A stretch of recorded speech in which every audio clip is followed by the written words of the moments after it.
Euskara galdu zen, eta frantzesa... Atzera kontua hazidu korrikak 16.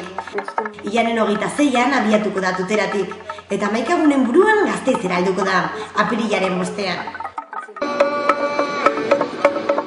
Baina hasi bitartean 11 ekitaldi antolatu dira Euskararen aldeko lasterketaren inguruan, korrika kulturbira esaterako.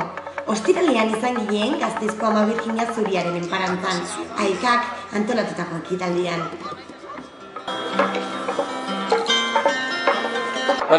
Korrika kulturbira bertako taldei, herrietako taldei eskaini nahi diegun eszenatokia da.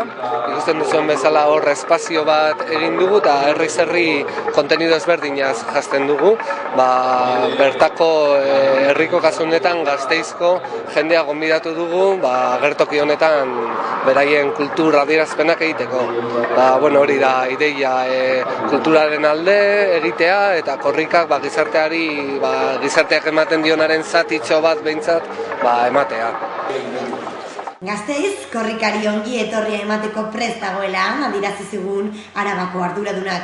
Urduritzen hasi gara, ez dute, ez esango badao elurra egingo duela esaten duen jenderik, euria, baina gaurko eguraldia ikusita, inolako beldurrik ez dugu, animoso gaude eta Gasteiz bero-bero dago korrikari ongi etorria emateko.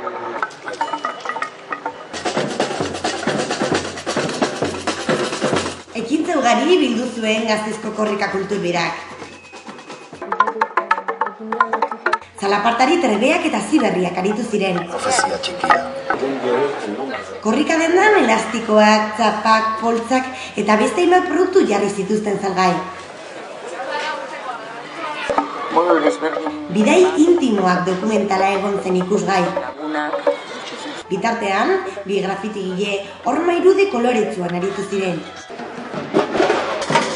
Iluntzean, danborren soinuen erritmora dantzatzeko aukera izan genuen.